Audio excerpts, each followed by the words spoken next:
मान्यवर, हम लोग बचपन से एक शब्द सुनते आए, सरकार माई बाप। सरकार माई बाप यानी कि जो सरकार होती है वो लोगों की माई बाप होती है, मां की तरह ख्याल रखती है, पिता की तरह ख्याल रखती है।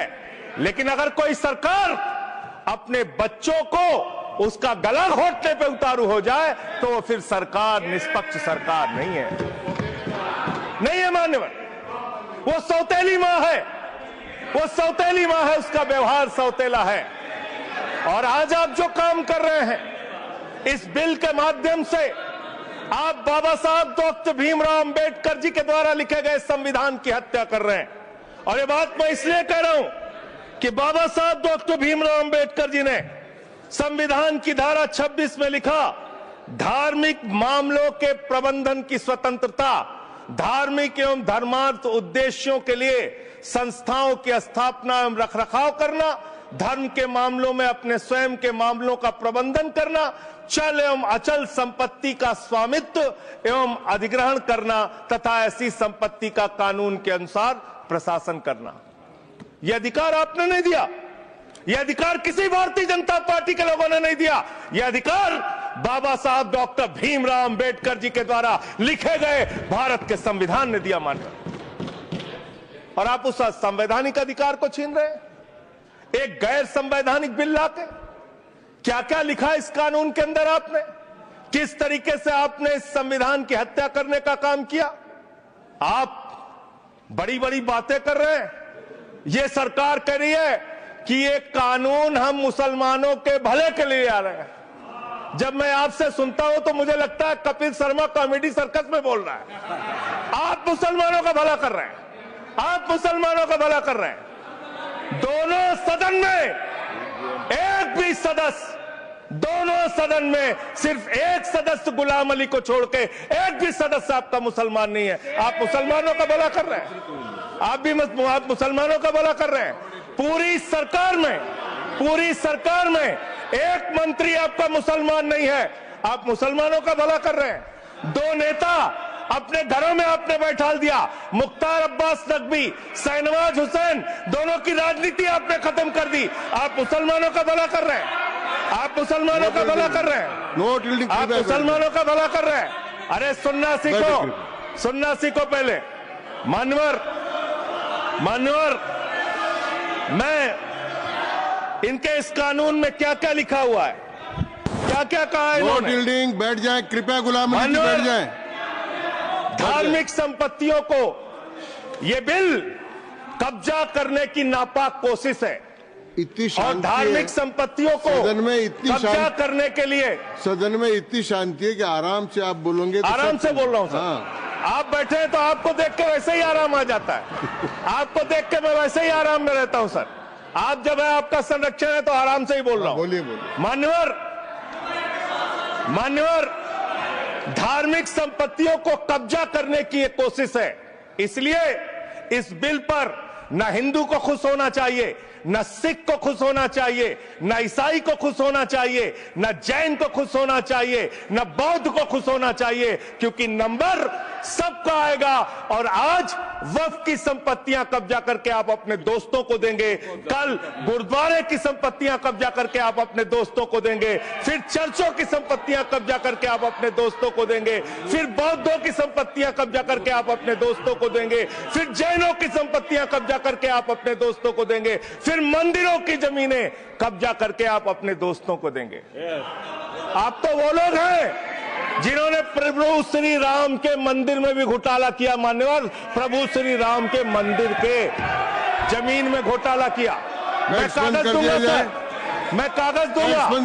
ये लोग राम मंदिर में घोटाला करने वाले लोग हैं, राम मंदिर की जमीन का चंदा खाने वाले लोग हैं सर। ये लोग 2 करोड़ की जमीन 5 मिनट में 18 करोड़ में बेची सर इन लोगों ने। 16.5 करोड़ का घोटाला किया, 18.5 करोड़ में जमीन बेची। ये राम मंदिर में घोटाला करने वाले लोग हैं सर। मान्यवर, अरे प्रभु श्री राम के नाम का पैसा खाते हो तुम लोग। अरे बैठ जाओ, राम मंदिर का पैसा खाते हो। अरे राम मंदिर में घोटाला करते हो, बैठो। अरे राम मंदिर का चंदा खाते हो। अरे चंदा चोरो बैठो, चंदा चोरो बैठो, चंदा चोरो चोरो, चंदा चोरो बैठ जाओ। चंदा चोर हो तुम लोग चंदा चोर हो, चंदा चोर हो तुम लोग, चंदा चोर हो, चंदा चोर हो, चंदा चोरो बैठो। 1 मिनट को प्लीज। चंदा चोरो बैठो। सभापति महोदय Shri Gajendra Singh ji. Sir I am not yielding sir, I am not yielding. सदस्य ने चंदा चोरी किया इन्होंने सर, राम का पैसा खाया करने वाले राम का पैसा खाया सर इन्होंने। राम मंदिर का विषय, राम मंदिर में चंदा चोरी किया इन्होंने। बैठ जाए। चंदा चोर है सर ये लोग, इन्होंने प्रभु श्री राम का चंदा खाया। कृपया बैठ जाए। चंदा चोरी किया सर, कृपया बैठ जाए। राम मंदिर के संबंध में सर राम मंदिर के संबंध में कहे गए सभी शब्दों को मैं कार्रवाई से निकाल रहा हूं, कार्रवाई से निकाल दिए। 2 करोड़ की जमीन 18.5 करोड़ में खरीदी इन लोगों ने। 2 करोड़ की जमीन अयोध्या में 18.5 करोड़ में खरीदी। मान्यवर मेरा टाइम बचाया जाए सर। मान्यवर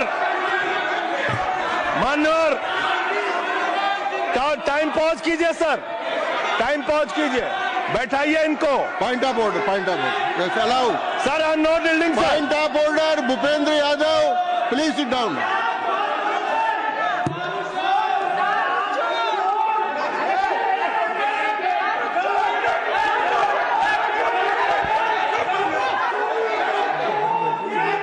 भाई पॉइंट ऑफ ऑर्डर मैंने दिया, आप जाइए स्थान पर, कृपया अपने स्थान पर जाएं। मैंने व्यवस्था का प्रश्न उठाने का मौका दिया भूपेंद्र जी यादव को। आप सब लोग अपने स्थान पर जाएं, कृपया अपने स्थान पर चले जाएं, कृपया अपने स्थान पर जाएं, सबको चोर बना, कृपया बैठे। चोरी में जेल में रहे। मैंने भूपेंद्र जी कृपया बैठ जाए, कृपया। श्री भूपेंद्र यादव सर, मैं पहले Bhupendra ji, yes sir, Bhupendra Yadav sir, Madan ji Rathore कृपया बैठ जाएं। सर ये कृपया, मैंने भूपेंद्र जी यादव को व्यवस्था का प्रश्न उठाने की अनुमति दी है, लेकिन मैं पहले बता दूं कि राम मंदिर के बारे में जो कुछ इनको कहा मैंने उसको एक्सपेंस कर दिया है, वो कार्रवाई का हिस्सा नहीं है। आप बोलिए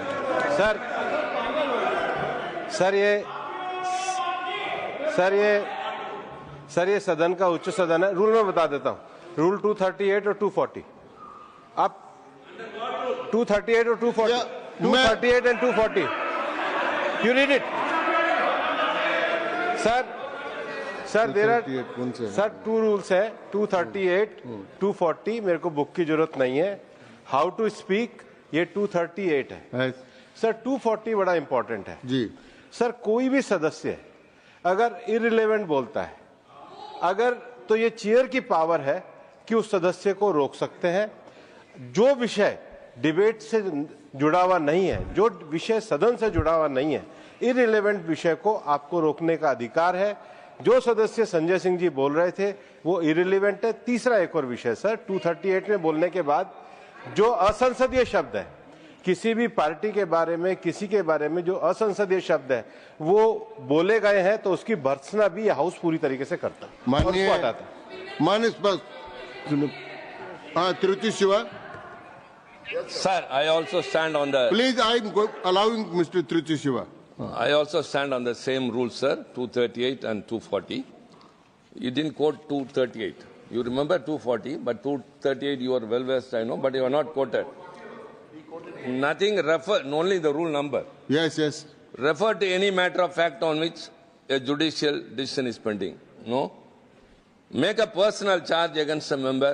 No. Please. Oh. What is? Please. Kindly listen. Hello, please. I'm on a point of order. I'm on a point of order. I'm on a point of order. Point of order आपने allow किया है। What is that? Point of order आपने allow किया है। Rule 240. बैठ जाए Sir, सुन ले एक बार। sir. मैं निर्णय मुझे करना, आप तो सुन तो लें। आप बैठे। Mr. Vice Chairman, only 240. 240 which is मैंने quoted, दोनों say- 238, Sir, sir. 240 दोनों देख लिए। Please, sir. हाँ। Rule 240 says, the chairman, after having called the attention of the council to the conduct of a member who persists in irrelevance or in tedious repetition. You didn't call, sir. Whether it is irrelevance or repetition has to be decided by the chair. So, the chairman. आप सुनो ना भाई, please Hello, listen. please. I am speaking to the chair. Please तो I am speaking to the chair. इधर देखिए ना. Sir, it is we leave it to your discretion and Yes. decision, sir. Yes.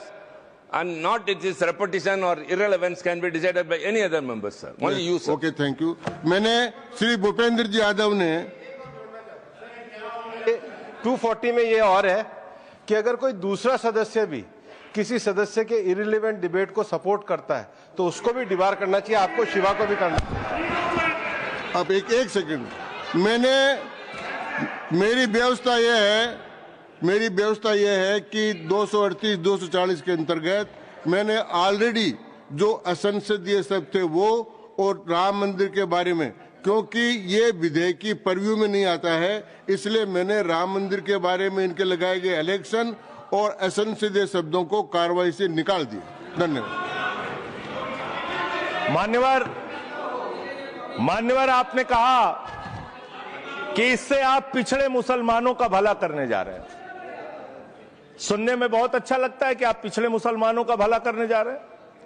आपने इसमें कहा कि आप महिलाओं का भला करने जा रहे हैं. सुनने में बहुत अच्छा लगता है कि आप महिलाओं का भला करने जा रहे हैं. लेकिन ये सरकार, और यहां पे इस समय मंत्री जी नहीं है, मैं उनसे पूछना चाहता हूं, आप देश को और सदन को गलत जानकारी क्यों दे रहे हैं?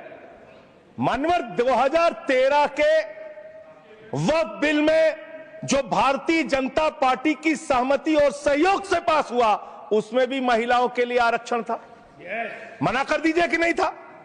मना करिए कि हम गलत बोल रहे हैं. मान्यवर, मंत्री जी ने कहा 1 करोड़ सुझाव आया.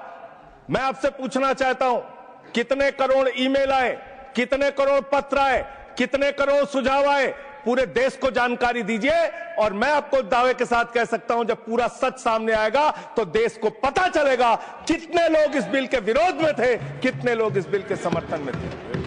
मैं जेपीसी का सदस्य था मानवर. मैं कह रहा हूं आपसे लाइए. और आप पिछड़े मुसलमानों का भला करना चाहते हैं. मैं आपसे हाथ जोड़कर निवेदन करता हूं, विनती करता हूं, और हमारे जो मित्र उधर भी हैं, अगर आप मेरी बात से सहमत है तो समर्थन करना. समाज में छुआछूत को, बीमारी को मिटाने के लिए चलिए उठाते हैं कदम. और अगले सत्र में एक बिल लेके आइए. जितने भी हिंदुओं की कमेटियां हैं, ट्रस्ट है, बोर्ड है, उन सारे ट्रस्ट और कमेटियों में 80% आरक्षण दलित, आदिवासी और पिछड़े हिंदुओं को दीजिए. मैं समर्थन करूंगा आपका. माला पहनाऊंगा आपको. आप पिछड़ों का भला करने की बात करते हैं, आप दलितों का भला करने की बात करते हैं. आपकी मातृ संस्था आरएसएस 100 साल तक आपने एक भी दलित, पिछड़ा और आदिवासी, एक भी महिला को आज तक आरएसएस का प्रमुख नहीं बनाया. आप दलितों और पिछड़ों और आदिवासियों की आरएसएस के बारे में भला करने की बात करते कर दी. हैं. माननीय, इस बिल में क्या लिखा है? आप जो भी बातें इस विधेयक के अलावा बोलेंगे, उन सबको मैं एक्सप्लेन सर, ये करूंगा. क्या उसमें सच नहीं है? क्या ये सच नहीं है? सर, मेरा टाइम रोका जाए. और सर, बिल के बारे में बात करते हैं. माननीय मंत्री जी ने कहा आज आप इस बिल को पास कर रहे हैं, आज आपका सीना चौड़ा हो रहा है, आपको लग रहा है एक धर्म के अधिकार को आप छीन रहे हैं. नहीं, कल को आप सभी धर्मों की धार्मिक संपत्तियां छीन के आप अपने दोस्तों का देने का काम करेंगे. मैं फिर इसको दोहरा रहा हूं और फिर इसको कह रहा हूं कि आप ये करेंगे, धार्मिक संपत्तियों के कब्जा करने का काम करेंगे. और किसी गलतफहमी में मत रहिए. आपको लोकसभा के चुनाव में मात्र 36% वोट मिला है. इस देश की 64% आबादी आज भी आपके खिलाफ है, आज भी आपके खिलाफ खड़ी है. किसी गलतफहमी में मत रहिए. बड़ी बड़ी सत्ता उखड़ गई और चली गई. मान्यवर, आपने इसमें लिखा बिल के अंदर कि वक्फ कमेटी के अंदर गैर मुसलमान इसका सदस्य बन सकता है. आप क्या गुरुद्वारा कमेटी के अंदर गैर सिख को मेंबर बना सकते हैं? क्या ईसाई कमेटी के अंदर गैर ईसाई को सदस्य बना सकते हैं? क्या बौद्धों की कमेटी के अंदर गैर बौद्ध को, क्या जैनों की कमेटी के अंदर गैर जैन को आप मेंबर बना सकते हैं? और इतना ही नहीं, क्या आप हिंदुओं के ट्रस्ट में, मंदिर के ट्रस्ट में आप क्या गैर हिंदू को मेंबर बना सकते हैं? नहीं बना सकते, नहीं बना सकते। आप एक झूठ फैला रहे हैं देश भर में झूठ फैला रहे हैं। आप कह रहे हैं ये मैं पढ़ रहा हूं राम मंदिर का, सर, राम मंदिर ट्रस्ट। झूठ शब्द असंसदीय है, जो असंसदीय शब्द है उनको निकाल दीजिए। सत्य से परे, सत्य से परे। सर, ये प्रभु श्री राम के मंदिर का ट्रस्ट, मैं इसका समर्थन करता हूं। नहीं, आप सर, मैं इसका समर्थन कर रहा हूं। ये सब्जेक्ट नहीं है सर, समर्थन कर रहा हूं, सुन तो लीजिए। आप कहे से नहीं सुनूंगा। डिस्ट्रिक्ट मजिस्ट्रेट प्रोसीडिंग में नहीं आएगा सर, मेरी बात तो बिल्कुल नहीं आएगा सर, मेरी बात सुन लीजिए। घनश्याम जी प्लीज, चेयरमैन साहब, district magistrate of Ayodhya will be ex officio trustee who will be A practicing Hindu. If the DM is not Hindu, then additional district magistrate will be an ex officio member of the trust. हम इसका समर्थन करते हैं sir. Hindu धर्म के trust में हिंदू को member होना चाहिए, आपने लिखा, हम इसका समर्थन करते हैं। लेकिन आप दूसरे धर्मों के ऊपर कह रहे हैं। कल को आप गुरुद्वारा कमेटियों में कहेंगे सिख नहीं, दूसरे धर्म के लोग इसमें आएंगे। कल को आप जैन कमेटियों में घुसड़ेंगे, बौद्धों की कमेटियों में घुसड़ेंगे। ये बात गलत है, ये पूरी तरीके से गलत है। और आज पूरे देश को आप बताइए, मान्यवर, पूरे देश को आप बताइए, 2009 में आपने अपना घोषणा पत्र जारी किया था, मैनिफेस्टो। ये मैनिफेस्टो आपका लेके आया हूं, ये तो आपका डॉक्यूमेंट है, मेरे घर नहीं बना। इस मैनिफेस्टो में लिखा है इन्होंने कि 2009 के मैनिफेस्टो में लिखा है कि वक्फ की जमीनों पर जो अवैध कब्जे हुए हैं, के.आर. रहमान की कमेटी की रिपोर्ट के हिसाब से हम मुस्लिम धर्म गुरुओं के साथ बातचीत करके उसको खाली कराने का काम करेंगे। कितना दोहरा चरित्र है आपका। आपने कहा वक्फ की जमीनों को खाली कराने का काम करेंगे जिसपे कोई और कब्जा कर रखा है। मान्यवर, एक और बात, सुप्रीम कोर्ट के अंदर आप कह रहे हो कागज चाहिए, कागज चाहिए। मंत्री जी ने कहा कागज चाहिए। मंत्री जी, आपको कागज की बहुत जरूरत होती है, कागज आपको चाहिए।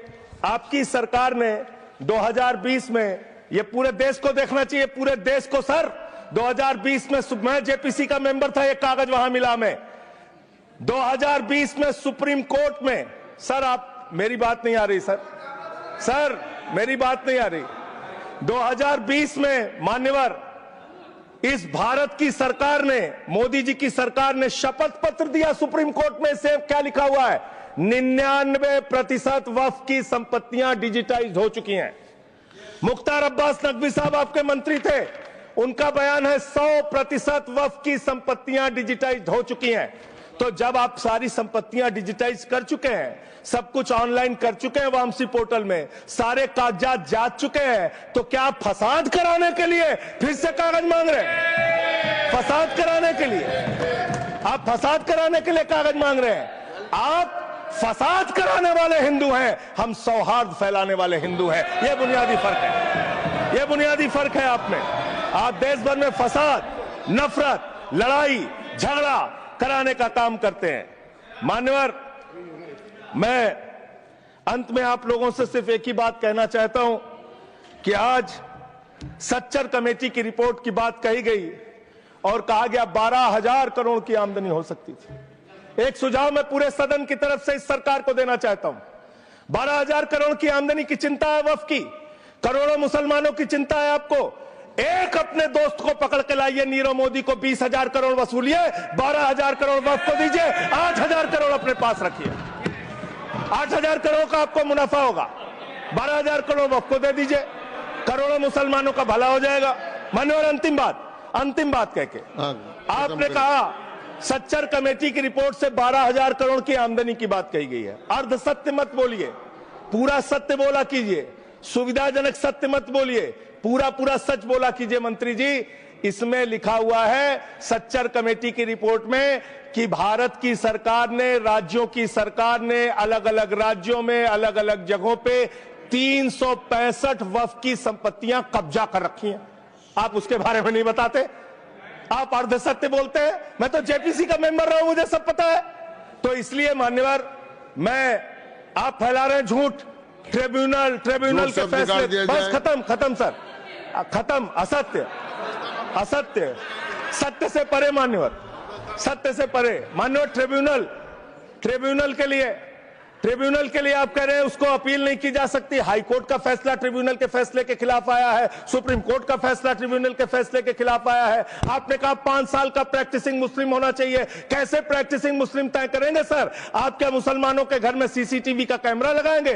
कौन नमाज पढ़ रहा है, कौन नमाज नहीं पढ़ रहा है, कौन मुसलमान है, कौन मुसलमान नहीं है? आपने मान्यवर ऐसे प्रावधान इसमें रखे हैं जो बड़े अजीब हैं, जो अपने आप में ये बताते हैं कि आपकी मंशा सिर्फ देश में झगड़ा कराने की है, नफरत फैलाने की है, फसाद कराने की है। आपकी मंशा कहीं भी मुसलमानों का या किसी वर्ग का भला करने की नहीं है। बस एक अंतिम बात कह के अपनी बात समाप्त करूंगा। ये काम आपने देश के अंदर बहुत अच्छा शुरू कर दिया। आप एक काम करते हैं, देखो मुसलमानों को ठीक कर रहा हूं, दूसरी तरफ महंगाई बढ़ रही है, नुकसान हिंदुओं का। 94 लाख करोड़ रुपए शेयर बाजार में डूब रहा है, नुकसान हिंदुओं का। 11 लाख बच्चे स्कूलों से बाहर निकल गए, नुकसान हिंदुओं का। तो मुसलमानों को ठीक करने के नाम पर आप नुकसान देश के करोड़ों हिंदुओं का भी कर रहे हैं। इसलिए ये सब बातें करके देश में आप नफरत फैला के ये सब झगड़े फसाद के काम मत कीजिए। और अंत में आपसे एक ही बात कहना चाहता हूं, अभी भी वो मौका है इस बिल को जो गैर संवैधानिक है, जो बाबा साहब के संविधान के खिलाफ है, इसको वापस लीजिए। धन्यवाद माननीय श्री दूंगा ही। अरे संजय सिंह जी को मैं जवाब देना चाहता हूँ, सबका जवाब देंगे, लेकिन समस्या ये है, माननीय मंत्री जी को हस्तक्षेप करने का अधिकार है। जब मैं when I reply to everybody, please. मैं सबको जवाब दूंगा। मैं सिर्फ इतना ही कह रहा हूं कि संजय सिंह इतना तर्कहीन बात करते हैं, जवाब देने के लिए जगह भी नहीं है। पॉइंटलेस बात करता है, बिल से संबंधित नहीं, इधर उधर का बात करता है। पॉइंट में बात कीजिए, मैं जवाब दूंगा बाद में। श्री ये